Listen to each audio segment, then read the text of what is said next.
What if the greatest secrets of ancient civilizations aren't buried in tombs, but hidden in plain sight? What if the words of the ancients still surround us, etched into stone, carved into clay, waiting patiently for someone to listen again? Welcome back to Whispered Chronicles, echoes of forgotten lore, where the past still speaks, and the forgotten find their voice again. Imagine unlocking messages left by empires' long-vanished words of wisdom, of warning, and of wonder. This isn't just history, it's a living mystery, one that has waited thousands of years for us to read it. Imagine a world without books, without emails, without even a single written sign. How would you remember anything? How would you tell your story? For most of human existence, the answer was simple. You spoke it. Before history, there was memory, passed by voice, by firelight, by the breath of one generation into the next. Stories were alive, constantly changing, as fragile as a single human life. And then everything changed. More than 5,000 years ago, in the sun-drenched land between two rivers, someone decided to write it down. In ancient Sumer, a civilization that blossomed in what is now modern-day Iraq, people began pressing wedge-shaped marks into wet clay tablets. We call it cuneiform, and it's the first known system of writing in human history.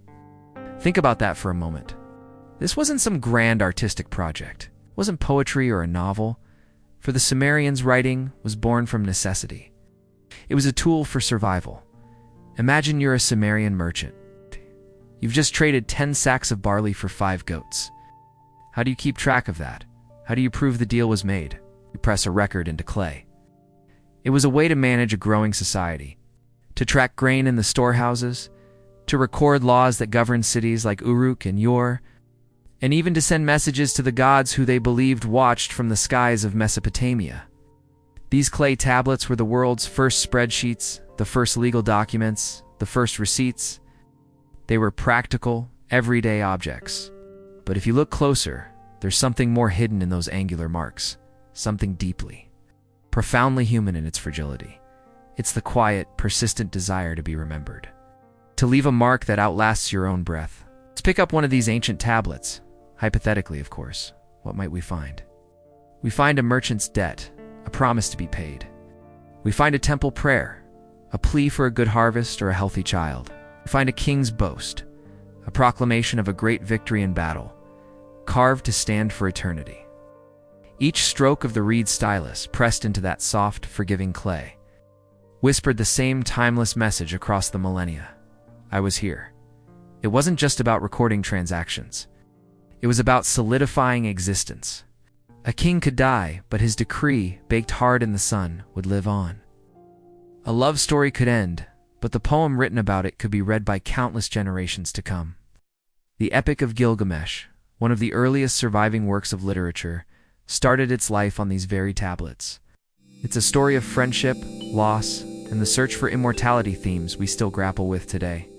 This incredible story, full of gods and monsters and human sorrow, survived for thousands of years, all because someone decided to write it down. What's truly incredible is that writing wasn't just one person's brilliant idea. It seems to have sprung up independently in different parts of the world. It's from Egypt with its hieroglyphs to China with its oracle bone script. It's as if humanity as a whole reached a point where spoken memory was no longer enough. We had too much to say, too much to remember.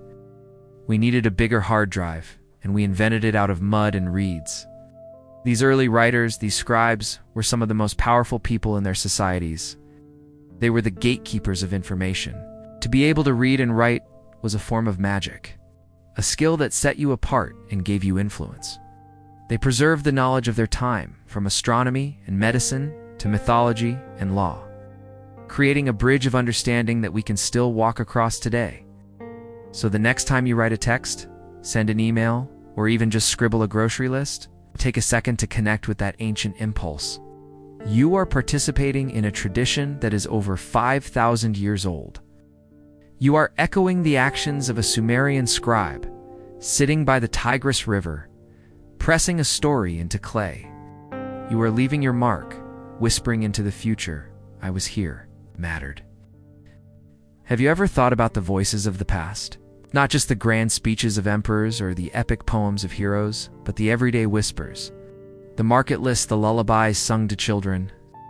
For thousands of years, humanity has poured its thoughts, dreams, and knowledge into writing, creating a vast library of voices we can still hear today. We can read the hieroglyphs of ancient Egypt and listen to tales of pharaohs and gods. We can decipher the cuneiform of Mesopotamia and understand the laws and contracts that govern the world's first cities. It feels like a superpower, doesn't it? The ability to hear across millennia. Not every voice endured. Some were silenced, not just by the relentless march of time, but by a shroud of profound mystery. These are the lost languages, the codes we can't crack. The messages from entire civilizations that have washed up on our shores with the corks still sealed. Let's travel back more than 3,000 years to the sun-drenched island of Crete. Here, the Minoans, a vibrant and sophisticated seafaring people, built magnificent palaces long before Athens and Sparta were even a dream. They were artists, traders, and engineers. They had a script, a beautiful, flowing system of symbols we call linear A. When you look at it, the symbols seem to dance across the clay tablets. They're elegant, almost musical. We can see them, we can copy them, we can even guess at what some of the numbers might be, but we can't read the words. We can see the shapes, but the soul behind them remains completely silent. What were they writing? Was it poetry, praising the sea, detailed records of their olive oil trade, religious hymns to a bull-headed god? We simply don't know. It's like listening to a song in a language you've never heard. You can feel the rhythm, but the story is lost. Now, let's journey east, to the dusty plains of the Indus River Valley in modern-day Pakistan and India. Around 4,500 years ago, another great civilization flourished here, building some of the world's first planned cities, complete with advanced drainage systems and massive public buildings. And they, too, had a script. It's found on thousands of tiny, exquisitely carved stone seals, each no bigger than a postage stamp. These seals depict incredible animals. Unicorns, powerful bulls, elephants, alongside lines of intricate symbols. Over 4,000 artifacts with this script have been discovered. 4,000, and yet not a single one has been deciphered. The inscriptions are incredibly short, usually just a handful of symbols. Are they names of merchants, clan signs, religious spells for protection? Maybe they were labels, like a brand name for goods being traded across the ancient world. The frustration is immense. We have the physical evidence of a literate, organized society, but their thoughts are a complete blank to us. It's as if an entire civilization spoke in a language the world has simply forgotten how to hear. Perhaps the most haunting of all is the story from the most remote inhabited island on Earth, Easter Island, or Rapa Nui. The people who carved the giant moai statues also developed a unique and beautiful script called Rongorongo. The name itself means chants or recitations. It consists of rows of looping, intricate glyph screechers, plants, and geometric shapes carved onto wooden tablets. The direction of reading is unique. You read one line from left to right, then flip the tablet upside down and read the next line. What epic tales did these tablets hold? Were they sacred genealogies connecting the people to their gods? Star charts for navigating the vast Pacific? Or were they the history of the island, a chronicle of its kings and conflicts we will likely never know? By the time outsiders arrived and took an interest in the script, the island's culture had been devastated by disease, deforestation, and the slave trade.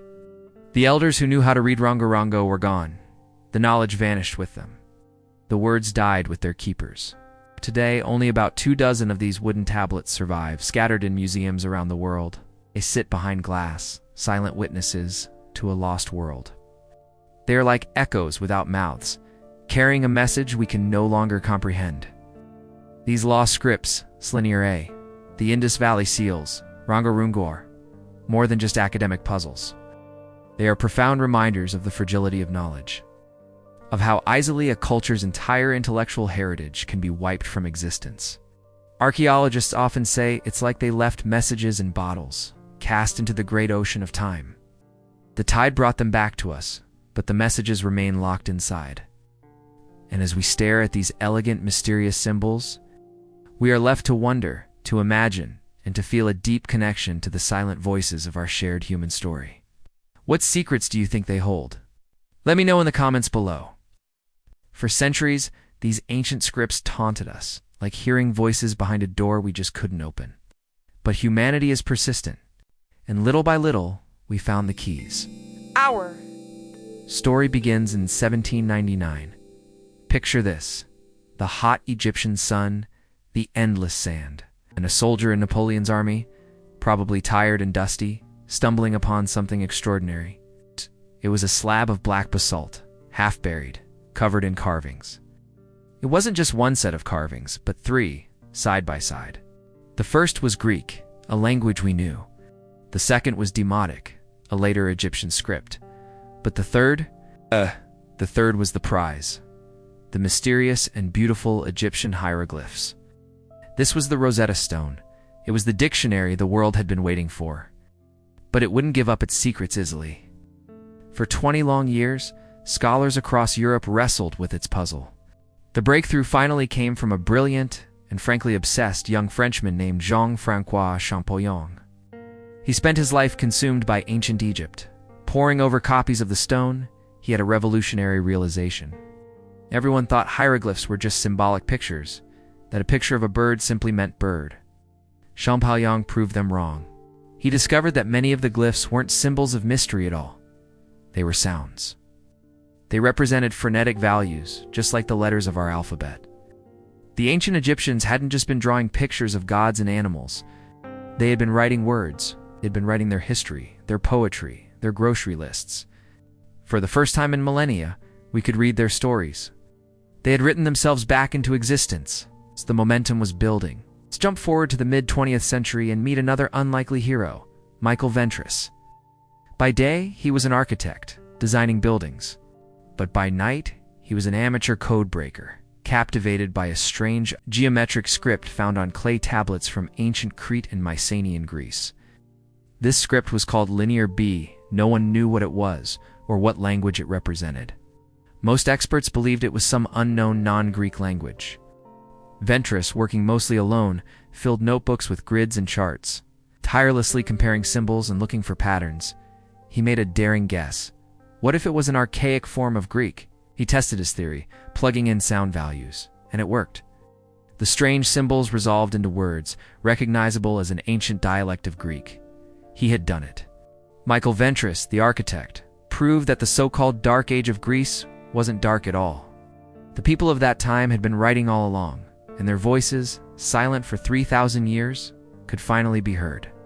Tragically, Ventris died in a car crash, just weeks after his discovery was confirmed. A young genius who unlocked a chapter of history and never got to see the full impact of his work. These were monumental achievements, born from human genius and relentless dedication. But today, we have a new, powerful ally in our quest to understand the past. We now feed fragments of lost languages into supercomputers. We use artificial intelligence to do in ours what might have taken a human a lifetime.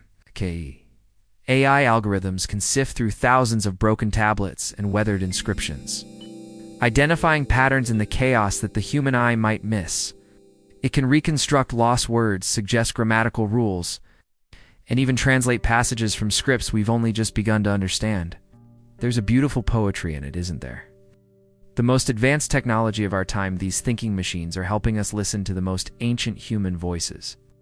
From the sands of Egypt to the labs of Silicon Valley, the mission remains the same: to listen, to reconnect with those who came before us. As one researcher beautifully put it, for centuries the stones were silent. Now they're starting to whisper again. And we are leaning in, closer than ever, ready to hear every word.